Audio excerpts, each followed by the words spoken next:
Dear students, welcome to गिट्स मेशर्स। आज की इस वीडियो से स्टार्ट करने जा रहा हूं सिस्टम डिजाइन। और सिस्टम डिजाइन को हम लोग पूरा डिटेल में विद रियल लाइफ एग्जांपल करेंगे। एक छोटे से एग्जांपल से स्टार्ट करता हूं। लेट्स सपोज आपका क्रिकेट मैच देखने का दिल कर रहा है, तो आप क्या करोगे? जियो हॉटस्टार ऐप को आपने ओपन किया और उसमें आपको रिकमेंडेशन में क्या दिख रहा है? आईपीएल का मैच दिख रहा है। तो तुरंत आपने जैसे क्लिक किया और मैच की स्ट्रीमिंग जो है वो लाइव स्ट्रीमिंग स्टार्ट हो गई है। तो कहने का मतलब क्या है? अब यहां पे एक दो या हजार 2000 बंदे उस मैच को नहीं देख रहे, लाखों करोड़ों में। और स्पेशली अगर इंडिया पाकिस्तान का मैच हुआ तो मान के चलो 5-6 करोड़ लोग एक ही टाइम पे उस लाइव स्ट्रीम को देख रहे हैं। तो मैं जस्ट आपको ये बताना चाह रहा हूं कि अगर आप इतने बड़े स्केलेबल सिस्टम को बनाना चाहते हो जहां पे real time users, real time data, live streaming, इन सब को हैंडल कर रहे हो, इन सबको मैनेज कर रहे हो, यही है आपका सिस्टम डिजाइन। और ये बहुत ज्यादा इंपॉर्टेंट है आज के टाइम पे। मतलब कॉलेज यूनिवर्सिटी एग्जाम्स के लिए तो इंपॉर्टेंट है ही, लेकिन प्लेसमेंट्स के पॉइंट ऑफ व्यू से भी बहुत इंपॉर्टेंट है। क्योंकि अभी तक क्या था कि प्लेसमेंट्स में मेनली फोकस करते थे कि भैया डीएसए के ऊपर फोकस कर लिया, वो तो ऑब्वियसली मैंडेटरी पार्ट है ही, करना ही पड़ेगा।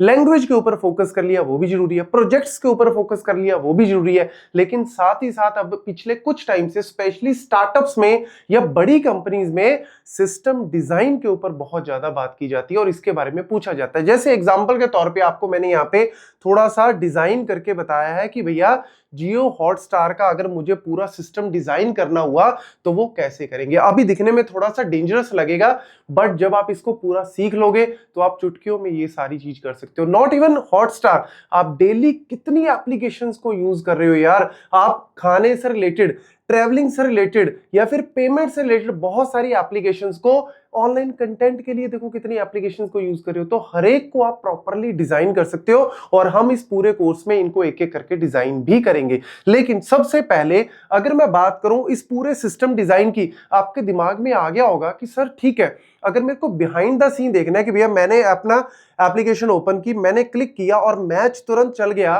तो पीछे बिहाइंड द सीन में क्या चल रहा होगा? तो यार बिहाइंड द सीन में ना पूरे कंप्यूटर साइंस के जितने भी कोर सब्जेक्ट्स हैं कहीं ना कहीं वही रन कर रहे हैं। यहाँ पे डेटाबेस का कॉन्सेप्ट भी आ गया, यहाँ पे नेटवर्किंग का कॉन्सेप्ट भी आ गया, यहाँ पे एपीआईज का कॉन्सेप्ट भी आ गया, यहाँ पे ऑपरेटिंग सिस्टम का कॉन्सेप्ट भी आ गया, यहाँ पे नेटवर्क सिक्योरिटी का कॉन्सेप्ट भी आ गया, क्लाउड कंप्यूटिंग का कॉन्सेप्ट भी आ गया, यहाँ पे आपके सारे डिस्ट्रीब्यूटेड सिस्टम का कॉन्सेप्ट भी आ गया। मतलब कोई ऐसा टॉपिक नहीं है जो सिस्टम डिजाइन के अंदर यूज ना हो। ये सारे के सारे टॉपिक्स को मिला के ही सिस्टम डिजाइन पूरा का पूरा बनता है। अब यहां पे अगर मैं टॉप लेवल के, वैसे तो सारे ही करेंगे, बट अगर मैं इनको टॉप 6 कैटेगरी में डिवाइड करूं कि भैया टोटल मेरे पास अगर 6 इन पूरे टॉप कैटेगरी में बनाया जाए तो क्या हो सकता है मेरा पूरा सिलेबस, तो सबसे पहले आ जाता है जी आपका नेटवर्किंग वाला पार्ट। देखो, क्लाइंट सर्वर आर्किटेक्चर की जब भी हम बात करते हैं तो क्लाइंट जो है वो सर्वर को कोई रिक्वेस्ट करता है, सर्वर रिस्पॉन्स करता है। हम लोग ने क्या किया? हॉटस्टार को रिक्वेस्ट भेजी है, वो मुझे रिस्पॉन्स कर रहा है। तो यार नेटवर्क के बिना तो ये पॉसिबल ही नहीं है, नेटवर्क तो बीच में चाहिए चाहिए। तो नेटवर्क तो आपको सबसे पहले लर्न करना पड़ेगा। क्लाइंट सर्वर आर्किटेक्चर हो गया, डीएनएस हो गया, एचटीटीपी एचटीटीपीएस हो गया, लेटेंसी, कितनी लेटेंसी हो रही है, कितना टाइम लग रहा है, सीडीएन कंटेंट डिलीवरी कैसे वर्क करता है, नियरेस्ट सर्वर से हम डेटा कैसे उठाते हैं, लोड बैलेंसर, आपकी रिक्वेस्ट जो है वो किस तरीके से एक के ऊपर ज्यादा लोड आने की बजाय हम उसको बैलेंस करके चल रहे हैं, ये सारी चीजें आपको एक एक करके विद एग्जांपल लर्न करनी पड़ेंगी। देन एपीआई का कॉन्सेप्ट आ जाता है। भैया एपीआई के बिना तो कम्युनिकेशन पॉसिबल ही नहीं है।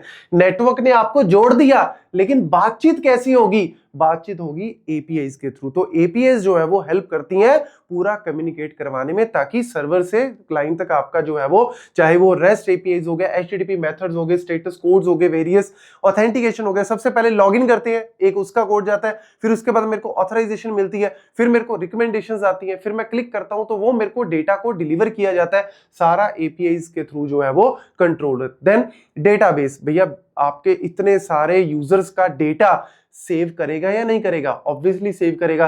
तो स्ट्रक्चर डेटा की भी बात की जाती है, जहां पे हम सीक्वल सर्वर की बात कर लो, ओरेकल डेटाबेस की बात करो, नो सीक्वल की भी यहां पे बात की जाएगी, इंडेक्सिंग की बात की जाएगी, रेप्लिकेशन, एक जगह डेटा रखने की बजाय मल्टीपल जगह पे डेटा रखना है, वो भी बहुत जरूरी है, ताकि अगर इन केस ऑफ फेलियर हो जाता है तो मेरे को वहां से हम रेप्लिकेशन से डेटा को उठा सके। शार्डिंग बहुत जरूरी है भैया, हमने डेटा को हॉरिजॉन्टल करना है, वर्टिकल करना है, डिवीजन यहां पे बहुत ज्यादा जरूरी है, कैप थ्योरम यहां पे बहुत जरूरी है कि कैसे हम कंसिस्टेंसी को, अवेलेबिलिटी को, कैसे पार्टीशनिंग को हम लोग हैंडल करते हैं, ये एक एक करके हम सारा डिटेल में देखेंगे विद रियल लाइफ एग्जांपल। फिर इसके बाद स्केलिंग का इंपॉर्टेंट कॉन्सेप्ट है कि भैया वही एग्जांपल यार जियो हॉटस्टार वाला मैंने पहले ही बताया, 1-2 लाख बंदे नहीं देख रहे, 1 करोड़ लोग देख रहे हैं। अब हो सकता है कि अभी प्लेऑफ वाले मैच को 1 करोड़ लोग देख रहे हैं, लेकिन जैसे ही सेमीफाइनल या फाइनल आया तो वो 1 करोड़ से 5 करोड़ लोगों के पास पहुंच गया। तो यार इतनी अवेलेबिलिटी आपकी, इतनी स्केलिंग जो है वो आप कर पा रहे हो या नहीं कर पा रहे हो अपने सिस्टम को, इंपॉर्टेंट है। कैशिंग, भैया फास्टर एक्सेस दिलवाना है तो कैशिंग बहुत इंपॉर्टेंट है। डिस्ट्रीब्यूटेड सिस्टम बहुत ज्यादा इंपॉर्टेंट है कि आपने एक जगह सारे सर्वर्स को नहीं रखना, सेंट्रलाइज सिस्टम की जगह मुझे चीजों को डिस्ट्रीब्यूट करना है, माइक्रो सर्विसेज को यूज करना है। अब एक सर्विस नहीं है जियो हॉटस्टार में, भैया यूजर की अलग सर्विस है, कंटेंट के लिए, वीडियोस के लिए, स्ट्रीमिंग के लिए, पेमेंट के लिए। इस पूरी छोटी छोटी सर्विसेज को कैसे मैनेज करना है, क्लाउड के कैसे यूज करना है, कैसे हमें क्लाउड के ऊपर होस्टिंग करनी है, डेटा को रखना है या फिर मुझे अपने सर्वर्स के ऊपर रखना है, ये सारी चीजें भी हमें एक एक करके लर्न करनी पड़ेंगी।